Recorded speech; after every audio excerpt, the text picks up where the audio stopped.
New York just dropped a new EP, and suddenly, my will to live has been restored. If you're new here, hi diva! Welcome to Microdose, the channel for lore and reviews of niche artists. Today, I'm so excited to spotlight the pioneering electronic music and performance art duo New York's latest EP, Push. Their 2022 debut, No Sleep Till NY, which I reviewed here on the channel, was an incisive deconstruction of girlhood set against aggressively danceable beats. After releasing 2 EPs last year with the UK's Relaxin' Records, New York is back with the self-released Push, a 6-song project exploring connection, isolation, and desire over fluid, transmuting soundscapes. Without further ado, let's get into the music.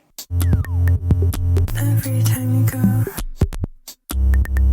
I see you alone. The gag of Alone, and much of this record, is that its meaning to the listener is in constant flux, never to be contained or crystallized. I've been streaming this song non-stop since it came out, and I swear I hear something different every time. At first, I thought Alone was about being horny, based on the line, "Sometimes I can't stand you, but I still want you in my hotel room." Then I thought it was about grief, from "every time you go, call you on your phone, but hear the same tone." Do I think that these were the feelings New York set out to convey? Maybe. Do I think that my experience of Alone, along with the rest of New York's discography, is highly informed by my own state of mind? Absolutely. What I love about New York is that they never tell you how to feel, they simply create an environment that refracts and amplifies emotions you're already feeling. The same goes for Alone's music video. What feelings come up for you as you wander through Warsaw with New York? For me, watching the camera operator speedrunning through winter in Europe inspires discomfort and anxiety.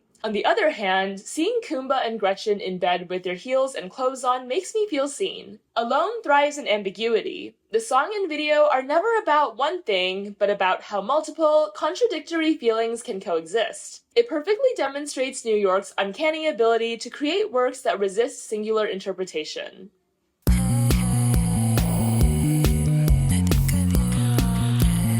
Think of You revolves around one simple concept: being totally, utterly, all-consumingly obsessed with someone. This hypnotic banger is about thinking so much that your brain breaks free from the normal rules of thought and starts to glitch out. The narrator's descent into madness is perfectly captured by the song's production, lulling you in with repetition before spiraling into a punchy instrumental break that will surely get asses shaking. Now, let's talk about New York's brilliant, quietly subversive music video for Think of You. When you watch a music video the artist also stars in, your eye naturally falls on them. Here, New York leverages this impulse to destabilize the artist-consumer relationship. In the video, Kumba and Gretchen play taxi drivers who remain mostly expressionless while their customers chat, smoke, apply makeup, and tell them where to go. In situations like this, which you've probably experienced IRL and seen on screen, we typically think of the customers as the main characters and the drivers as extras. But because your eyes are fixed on New York, the roles threaten to reverse. What if the drivers are the main characters and the customers mere extras?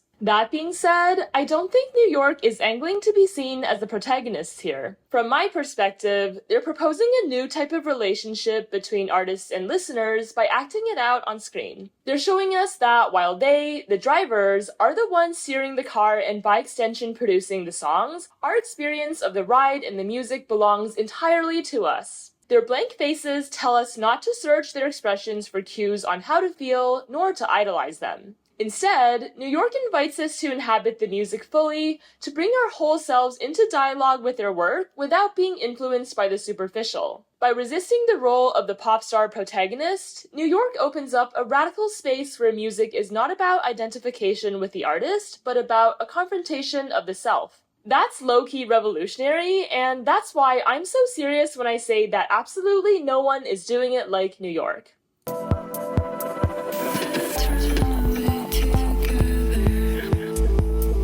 Together is an eerie enigma of a song that teeters between fantasy and horror. The song's production is ominous and foreboding, but within this landscape of hopelessness and despair comes declarations of naive, childlike longing. Take the opening lyric, "Let's run away together." In most contexts, this reads like a cheesy expression of love. But in the context of New York's bleak soundscape, it feels more like a panicked cry for companionship in a world that's designed to keep people apart. As the song and its accompanying video unfold, what comes into focus is New York's paralyzing fear of themselves and their surroundings. They sing, "It doesn't matter where I am, 'cause when the stars are shining, they'll soon fade out." Then, but when the sun starts shining, you feel burnt out. The sun and stars could symbolize any number of things, but the dread remains the same. Good things are fleeting and bad things are permanent. Like characters in a horror movie, New York is trapped, and the only thing that's keeping them going is love. "I want you in my arms now," they sing with total resignation. Together's music video, created with AI art by Anastasia Vladimirskaya, constructs familiar yet unrecognizable urban spaces filled with faceless inhabitants. This city has buildings, cars, and people, but it's coming apart at the seams and no one seems to notice. The use of generative AI here is tasteful and effective, illustrating the corrupting effects of the technology and its rapid encroachment into modern life. Together is the perfect song to stream as the world collapses around you. Text you all the time. In the club, on the street. If Think of You is late night debauchery, then You is the morning come down. New York laments, "You keep saying we're just friends, but I want to see you again." I have to admit, my read on this track is going to be pure projection, but hear me out. We've all been there before. Riding high off texting your crush all day, only to wake up to the sobering realization that it was all one-sided and nobody wants you. New York, thank you so much for dropping a track I can cry to.